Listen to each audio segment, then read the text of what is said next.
ಸುರೇಖಾ, ಹೇಳಿ ಅಮ್ಮವ್ರೆ. ನಿನ್ನೆ ರಾತ್ರಿ ನಮ್ಮ ಮನೆಯಿಂದ ಬಟ್ಟೆ ತಗೊಂಡು ಹೋಗಿ ಕೊಡ್ತಾ ಇದ್ಯಲ್ಲ, ಯಾರು ಕೊಡ್ತಾ ಇದ್ದೆ, ಯಾಕೆ ಕೊಡ್ತಾ ಇದ್ದೆ?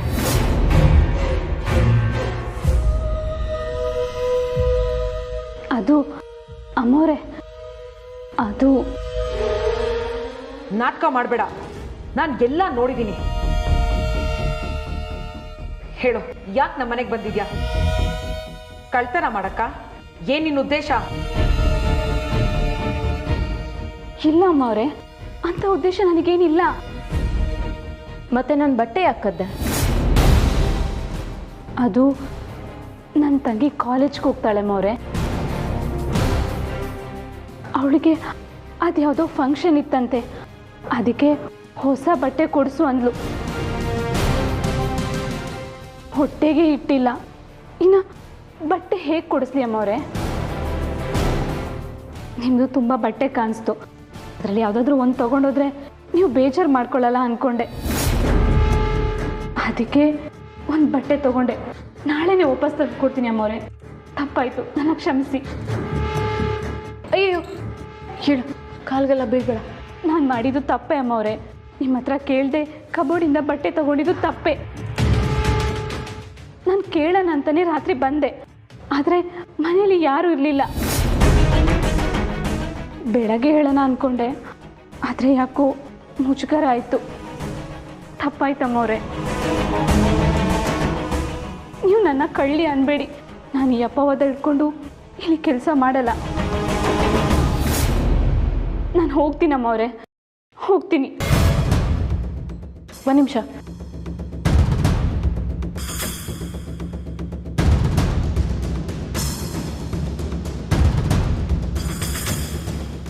ತಗೋ, ಇಟ್ಕೋ. ಬೇಡಮ್ಮವ್ರೆ. ಇಟ್ಕೋ. ಇನ್ನೇನು ಕೆಲ್ಸಕ್ಕಂತ ಕೊಡ್ತಿಲ್ಲ. ಪಾಪ ತಂಗಿ ಕಾಲೇಜ್ಗೆ ಹೋಗ್ತಿದ್ದಾಳೆ ಅಂತ ಬೇರೆ ಹೇಳ್ತಿದ್ಯಾ? ಬೇರೆಯವ್ರ ಬಟ್ಟೆ ಯಾಕೆ ಹಾಕೋಬೇಕು? ಹೊಸ ಬಟ್ಟೆ ತೆಕ್ಕೊಡು. ಆಮೇಲೆ ಇನ್ಮೇಲೆ ಹೇಳ್ದೆ ಕೇಳದೆ ಏನನ್ನು ತೊಗೊಂಡು ಹೋಗಬೇಡ. ಏನಾದರೂ ಬೇಕಿದ್ರೆ ನನ್ನನ್ನು ಕೇಳು, ನಾನು ಕೊಡಿಸ್ತೀನಿ. ಸರಿ ಅಮ್ಮವ್ರೆ.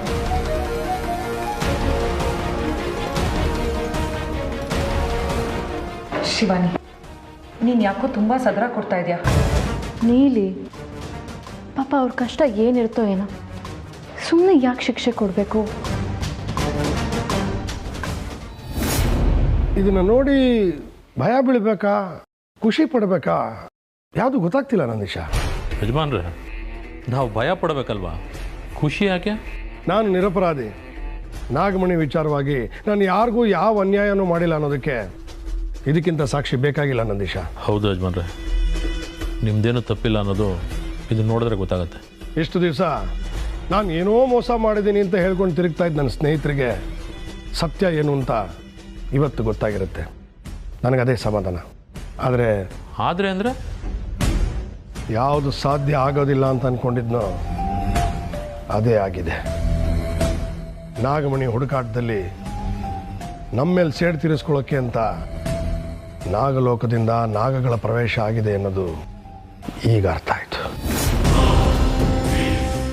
ಯಜಮಾನ್ರೆ, ನನಗಂತೂ ತುಂಬ ಭಯ ಆಗ್ತಾಯಿದೆ. ಇಂಥ ಸಮಯದಲ್ಲಿ ನೀವು ಇಷ್ಟೊಂದು ಸಮಾಧಾನವಾಗಿದ್ದೀರಾ ಅಂದರೆ ನನಗಂತೂ ಒಂದು ಅರ್ಥ ಆಗ್ತಾಯಿಲ್ಲ. ನೋಡು ನಂದೀಶ, ನಾಗಮಣಿ ನಮ್ಮ ಕೈ ವಶ ಆದಮೇಲೆ ಇಂಥದ್ದೊಂದು ದಿನ ಬಂದೇ ಬರುತ್ತೆ ಅನ್ನೋದು ನನ್ನ ಮನಸ್ಸಲ್ಲಿ ಗಟ್ಟಿಯಾಗಿತ್ತು.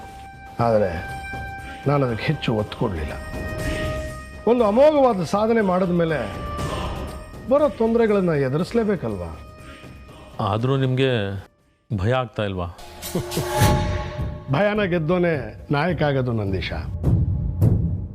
ಭಯ ಅನ್ನೋ ಕಿಡಿ ಮನಸ್ಸಿನಲ್ಲಿ ಇರಬೇಕು. ಅದು ನಮ್ಮ ಆತ್ಮನ ಬೆಚ್ಚಿಗೆ ನೋಡ್ಕೋಬೇಕು. ಮಿತಿ ಮೀರಿದ್ರೆ ದೇಹನೇ ಸುಟ್ಟು ಹಾಕ್ಬಿಡುತ್ತೆ. ಅದಕ್ಕೆ ನಾವು ಅವಕಾಶ ಕೊಡಬಾರ್ದು. ಭಯ ಒಳ್ಳೇದೇ, ಆದರೆ ಮಿತಿ ಮೀರಿದ್ರೆ ಅಮೃತಾನು ವಿಷ ಅಲ್ವಾ? ಅಲ್ಲ ಯಜಮಾನ್ರೆ, ಅಪ್ಪಿ ನಾವೇನಾದರೂ ಈ ಸರ್ಪದ ಕೈಗೆ ಸಿಗಾಕೊಂಡ್ಬಿಟ್ರೆ ಏನು ಗತಿ? ಇದನ್ನೇ ಹೇಳಿದ್ದು, ಮನಸ್ಸಿಗೆ ಏನೇನೋ ಹಾಕ್ಕೊಂಡು ಯೋಚನೆ ಮಾಡಬೇಡ ಅಂತ. ಆ ಹಾವಿಗೆ ನನ್ನ ಬಗ್ಗೆ ಗೊತ್ತಾಗಿದ್ದಿದ್ರೆ ಅದು ಮೊದಲು ನನ್ನ ಅಟ್ಯಾಕ್ ಮಾಡಿರೋದು. ಈ ವಿಚಾರದಲ್ಲಿ ಸಾಂಬಶಿವ ಒಂದು ಕೊನೆ ಕೊಂಡಿ. ಏನೋ ಎಡವಟ್ಟು ಮಾಡಿಕೊಂಡು ಸಿಕ್ಕಾಕೊಂಡಿದ್ದಾನೆ. ನಾನು ಎಲ್ರಿಗೂ ಹೇಳ್ತಾನೆ ಇದ್ದೆ, ಎಚ್ಚರದಿಂದ ಇರಿ ಅಂತ. ಆದರೆ ಇವನು ನನ್ನ ಮಾತು ಕೇಳದೆ ನಾಗಶಕ್ತಿಗೆ ಬಲಿಯಾಗಿ ಹೋಗ್ತಿದ್ದ. ಈಗೇನು ಮಾಡೋದು ನಾವು? ಗುರುಗಳನ್ನೇ ಕೇಳಬೇಕು. ಅವ್ರ ಮಾತೇ ನಮ್ಗೆ ಆಶೀರ್ವಾದ. ಅವ್ರ ಮಾರ್ಗದರ್ಶನ ಇರೋವರೆಗೂ ನಮ್ಗೆ ಯಾವ ತೊಂದರೆನೂ ಆಗೋಕ್ಕೆ ಸಾಧ್ಯ ಇಲ್ಲ. ಈ 23 ವರ್ಷ ನಮಗೆ ಯಾವ ತೊಂದರೆನೂ ಆಗಿಲ್ಲ ಅಂದರೆ ಅದಕ್ಕೆ ಕಾರಣ ಅವರೇ. ಈಗ ನೋಡು, ಸಾಂಬಶಿವ ಗುರುಗಳ ಮಾತನ್ನೇ ಮೀರ್ದ. ಎಂಥ ಸ್ಥಿತಿ ಆಯಿತು. ದುರಾಸೆ ಮನುಷ್ಯನ ಕೈಲಿ ಏನು ಬೇಕಾದರೂ ಮಾಡಿಸುತ್ತೆ. ಇರಲಿ, ಈಗ ಸತ್ಯ ಏನು ಅಂತ ಅರ್ಥ ಆಯ್ತಲ್ಲ. ನೋಡು, ಎಲ್ಲರೂ ನಾಳೆ ಒಟ್ಟಿಗೆ ಸೇರಿಸು. ಸರಿ ಯಜಮಾನ್, ಎಲ್ರಿಗೂ ಫೋನ್ ಮಾಡಿ ಫಾರ್ಮ್ ಹೌಸ್ಗೆ ಬರೋಕ್ಕೆ ಹೇಳ್ತೀನಿ.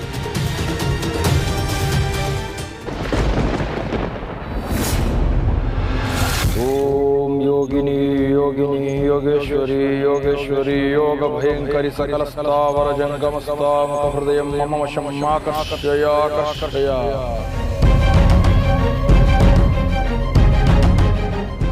ಗುರುಗಳೇ, ಕಪಾಲಿ ಆ ಹುಡುಗಿಯ ವಸ್ತ್ರವನ್ನು ನೀಡಿ ಹೋಗಿದ್ದಾನೆ. ಭಲೆ ಭಲೆ ಅಂದುಕೊಂಡ ಕೆಲಸವನ್ನು ಸಾಧಿಸಿಕೊಂಡು ಬಂದಿದ್ದಾನೆ. ಇಷ್ಟಾದರೆ ಸಾಕು, ಆ ಹುಡುಗಿಯ ಜನ್ಮ ರಹಸ್ಯವನ್ನು ಬಯಲಿಗೆ ಎಳೆಯುತ್ತೇನೆ.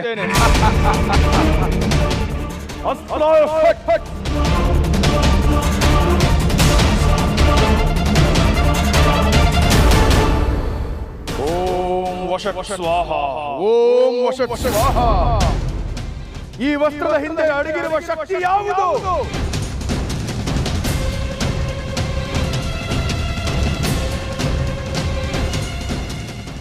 ಏನಿದು? ನನ್ನ ಕಣ್ಣಿಗೆ ಪೊರೆಯೇ, ಸರ್ಪದ ಜಾಡು ಸ್ಪಷ್ಟವಾಗಿ ಕಾಣುತ್ತಿಲ್ಲ. ಗೋಚರವಾದ ವರ್ಣ ನಾಗವರ್ಣ, ಪೀತವರ್ಣ, ಹಳದಿ ಬಂಗಾರ. ಅಂದರೆ ಈ ಬಣ್ಣಕ್ಕೂ ಅಂದು ನಾನು ದಿಗ್ಬಂಧನ ಇರಿಸಿದ ಸರ್ಪದ ಬಣ್ಣಕ್ಕೂ ಸಾಮ್ಯತೆ ಕಾಣುತ್ತಿದೆ. ಯಾವುದೋ ಬಲವಾದ ನಾಗದಂತಿದೆ. ಇರಲಿ. ಈ ತ್ರಯಂಬಕನನ್ನು ಮೀರಿ ಗೆಲ್ಲಲು ಯಾವ ನಾಗಕ್ಕೂ ಸಾಧ್ಯವಿಲ್ಲ. ಗುರುಗಳೇ, ಆ ಕಪಾಲಿ ಆಕೆಯ ಉಗುರು ಮತ್ತು ಕೂದಲುಗಳನ್ನು ಆದಷ್ಟು ಬೇಗ ತರುವುದಾಗಿ ಹೇಳಿದ್ದಾನೆ. ಅವುಗಳು ಸಿಕ್ಕೊಡನೆ ಆಕೆ ನಿಜಾಂಶ ನಮ್ಮ ಕಣ್ಣ ಮುಂದೆ ಬರುತ್ತದೆ. ಆಕೆ ಯಾರು, ಆಕೆ ಇಹಪರಗಳೇನು, ಆಕೆ ಜನ್ಮ ರಹಸ್ಯವೇನು ಎಂಬುದು ನಮ್ಮ ಕಣ್ಣ ಮುಂದೆ ಗೋಚರವಾಗುತ್ತದೆ. ಓಂ ಅಸ್ತ್ರಾಯ ಫಟ್ ಸ್ವಾಹ. ನನ್ನ ಅನುಮಾನ ಸರಿಯಾದ ದಿಕ್ಕಿನಲ್ಲಿಯೇ ಇದೆ. ಇದೆಲ್ಲವೂ ಕೆಲವೇ ಕ್ಷಣಗಳಲ್ಲಿ ನನಗೆ ಅರ್ಥವಾಗಲಿದೆ.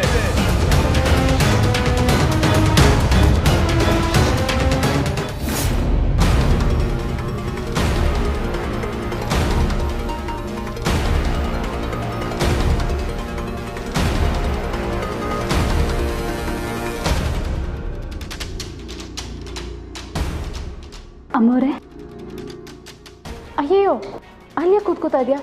ಬಾ, ಇಲ್ಲಿ ಕೂತ್ಕೋ ಬಾ. ಇರಲಿ, ನನಗೆ ಕೆಳಗಡೆ ಕೂತೆ ಅಭ್ಯಾಸ. ಅಮ್ಮೋರೆ, ನಾನು ನಿಮಗೆ ಪೆಡಿಕ್ಯೂರ್ ಮಾಡಲಾ? ಕಾಲೆಲ್ಲ ಮಸಾಜ್ ಮಾಡಿ ಉಗುರು ಕಟ್ ಮಾಡಿಕೊಡ್ಲಾ? ಅಯ್ಯಯ್ಯೋ, ಏನು ಬೇಡ, ಅದೆಲ್ಲ ನಾನು ನಿನ್ನ ಕೈಲಿ ಮಾಡಿಸ್ಕೊಡೋದಿಲ್ಲ. ನೀನು ಮನೆ ಕೆಲಸ ಮಾಡಿದ್ರೆ ನಂಗೆ ಅಷ್ಟೇ ಸಾಕು. ಛೇ, ನನಗೆ ಇವ್ರು ಉಗುರು ಕೂದಲು ಏನಾದರೂ ಒಂದು ಬೇಕಿತ್ತು. ಏನು ಮಾಡಲಿ? ಚಿಕ್ಕಮ್ಮವ್ರೆ, ನಾನು ನಿಮಗೆ ತಲೆ ಬಾಚ್ಕೊಡ್ಲಾ? ಏನು ನನಗೆ ತಲೆ ಬಾಚ್ತೀಯಾ? ಯಾಕೆ, ನನಗೇನು ತಲೆ ಬಾಚ್ಕೊಳಕ್ಕೆ ಬರಲ್ಲ ಅಂತನಾ? ಅದೆಲ್ಲ ಏನೂ ಬೇಕಾಗಿಲ್ಲ. ಅಯ್ಯೋ, ನಂಗೆ ಇದೆಲ್ಲ ಗೊತ್ತಿಲ್ಲ ಅಂತ ತಪ್ಪು ತಿಳ್ಕೊಬೇಡಿ. ನನಗೆಲ್ಲ ಗೊತ್ತು. ನಾನು ಹಿಂದೆ ಮನೇಲಿ ಕೆಲಸ ಮಾಡ್ತಿದ್ನಲ್ಲ, ಆ ಯಜಮಾನ್ರಮ್ಮ ನನಗೆಲ್ಲ ಹೇಳ್ಕೊಟ್ಟಿದ್ದಾರೆ. ಅವರು ಅಮೇರಿಕದಿಂದ ಬಂದವರು. ನನಗೆ ಪೆಡಿಕ್ಯೂರ್ ಮಾಡೋದು, ಮೆನಿಕ್ಯೂರ್ ಮಾಡೋದು, ಆಮೇಲೆ ಐಬ್ರೋ ಶೇಪ್, ಹೇರ್ ವಾಶ್ ಎಲ್ಲ ಮಾಡ್ತೀನಿ. ಹಾಗಾದರೆ ಹೋಗಿ ಯಾವ್ದಾದ್ರು ಬ್ಯೂಟಿ ಪಾರ್ಲರಲ್ಲಿ ಕೆಲಸಕ್ಕೆ ಸೇರ್ಕೋಬೇಕಾಗಿತ್ತು. ಇಲ್ಲಿಗೆ ಯಾಕೆ ಬಂದಿದ್ಯಾ? ತಪ್ಪಾಯ್ತಮ್ಮ, ನನಗೇನೋ ಗೊತ್ತಿರೋದು ನಾನು ನಿಮ್ಮ ಹತ್ರ ಹೇಳಿದೆ ಅಷ್ಟೇ. ಹಾಗಲ್ಲ ಸುರೇಖಾ, ನೀನು ಮನೆ ಕೆಲಸ ಮಾಡ್ಕೊಂಡಿದ್ರೆ ನಮಗಷ್ಟೇ ಸಾಕು. ನನಗೆ ಸುಮ್ಮನಿದ್ರೆ ಬೇಜಾರಾಗುತ್ತಮ್ಮ. ಏನಾದರೂ ಕೆಲಸ ಮಾಡ್ತಾನೆ ಇರಬೇಕು. ಓ, ಹಾಗಾದ್ರೆ ಒಂದು ಕೆಲಸ ಮಾಡು. ನಿನಗೆ ಬೇಜಾರಾದರೆ ಅಲ್ಲಿ ಟಿ ವಿ ಇದೆ, ನೀನು ಟಿ ವಿ ನೋಡ್ಬೋದು.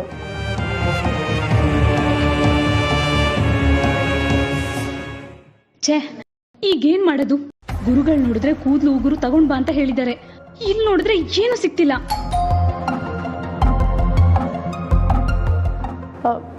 ಯಾರು ನೋಡು.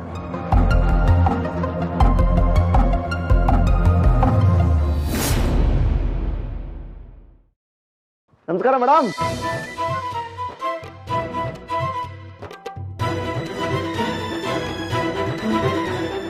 ಹಾಯ್ ಮೇಡಮ್, ಹೇಗಿದ್ದೀರಾ? ಚೆನ್ನಾಗಿದ್ದೀರಾ? ಆರಾಮ? ಚೆನ್ನಾಗಿದ್ದೀನಿ. ಸ್ವಲ್ಪ ಸುಸ್ತಿದೆ.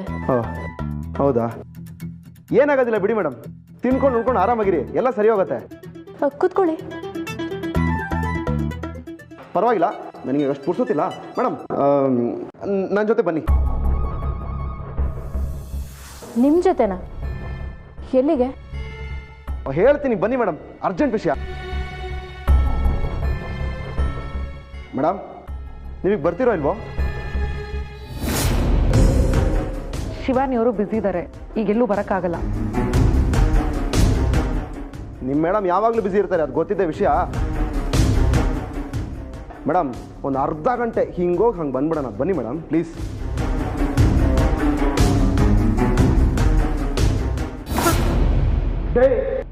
ದಿನ ಇದೊಳ್ಳೆ ಗೋಳ ಇಟ್ಕೊಂಡ. ಎಳೈಕ್ಳು ಸ್ಕೂಲ್ಗೆ ಹೋದಂಗೆ ದಿನ ಇಲ್ಲಿ ಬರೋದು, ಕಾಯ್ಕೊಂಡು ಕುತ್ಕೊಳೋದು, ಮಾಡೋ ಕ್ಯಾಮೆ ಬಿಟ್ಟು 8 ದಿನ ಅಂತ ಹಿಂಗೆ ಮಾಡ್ಕೊಂಡು ಕುತ್ಕೊಳೋದು. ತಲೆ ಕೆಟ್ಟೋಗದೆ.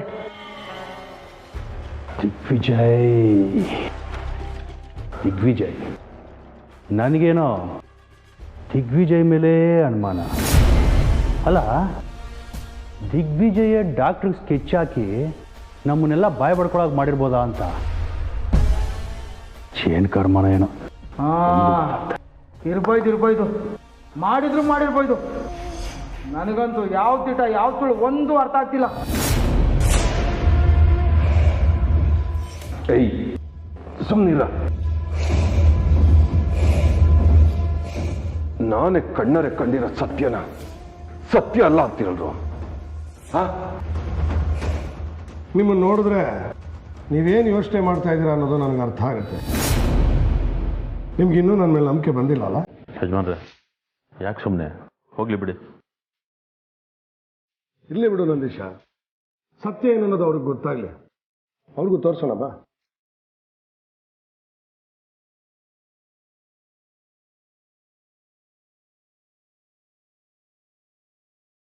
ನಂದೀಶ, ತೋರ್ಸೋರ್ಗೆ.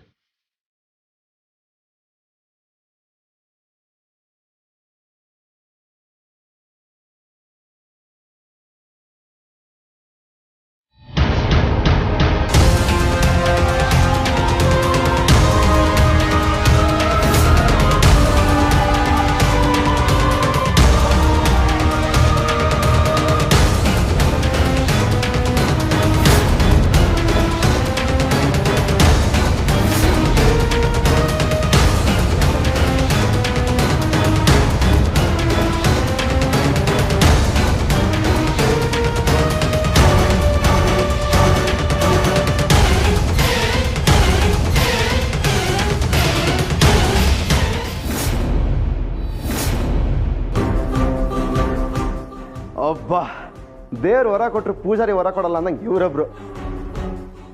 ಬನ್ನಿ ಮೇಡಮ್.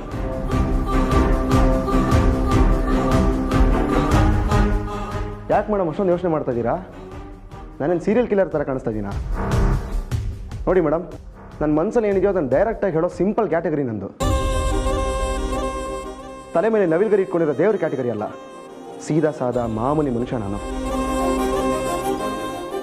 ಮನಸ್ಸಲ್ಲಿ ಒಳ್ಳೆ ಉದ್ದೇಶ ಇಟ್ಕೊಂಡ್ಬಂದೆ, ಏನು ಮಾಡೋದು, ನನ್ನ ನಸೀಬೆ ಸರಿ ಇಲ್ಲ.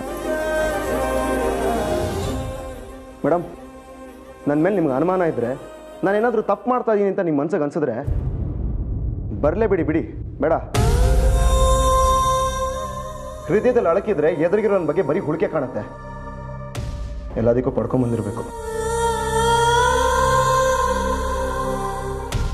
ಜೀವನ ಅಂದಮೇಲೆ ಇದೆಲ್ಲ ಇದ್ದಿದ್ದೆ. ಕ್ಷಮಿಸಿ ಮೇಡಮ್, ನಿಮ್ಮನ್ನು ಸುಮ್ಮನೆ ಡಿಸ್ಟರ್ಬ್ ಮಾಡಿದೆ. ದಡ್ಡ ನಾನು ದಡ್ಡ. ಮನಸ್ಸಲ್ಲಿ ಇರೋದಲ್ಲ ಇಷ್ಟು ಡೈರೆಕ್ಟಾಗಿ ಹೇಳ್ಕೋಬಾರ್ದು ಅನ್ನೋಷ್ಟು ಕನಿಷ್ಠ ಜ್ಞಾನನೂ ಇಲ್ಲ ನನಗೆ. ಈ ಮೈಂಡು ಅನ್ನೋ ಕಂಪ್ಯೂಟರ್ ಹುಟ್ಟ ಮಾತಲ್ಲ, ನಾಲ್ಗೆ ಅನ್ನೋ ಕೀಬೋರ್ಡಲ್ಲಿ ಟೈಪ್ ಆಗಿ ಬಾಯಿಂದ ಆಚೆ ಬಂದ್ಬಿಡುತ್ತೆ. ನೋಡಿ ಈಗಲೂ ಸುಮ್ಮನೆ ನಿಂತ್ಕೊಂಡು ನೋಡ್ತಾನೆ ಇದ್ದೀರಾ, ನಾನು ಪಿಟೀಲ್ ಕುಯ್ತಾನೆ ಇದ್ದೀನಿ.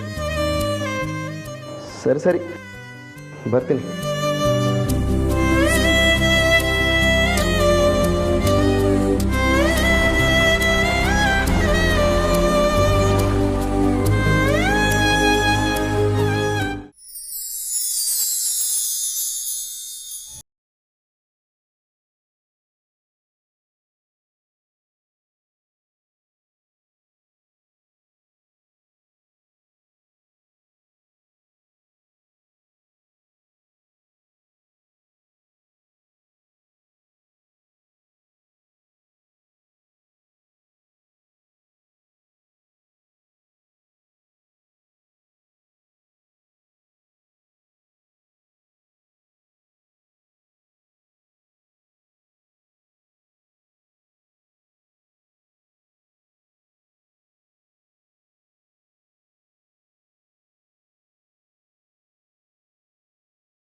ಇದೇನು ಮೇಡಮ್ ಬಂದೇ ಬಿಟ್ಟಿದ್ದೀರಾ?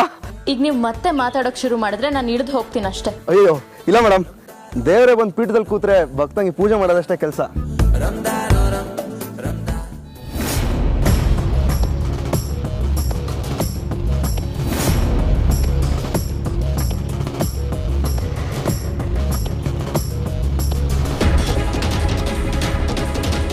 ತ್ರಿಶೂಲ್ ಬೈಕು ಅವನೇ ಓಡಿಸ್ತಾ ಇರೋದು.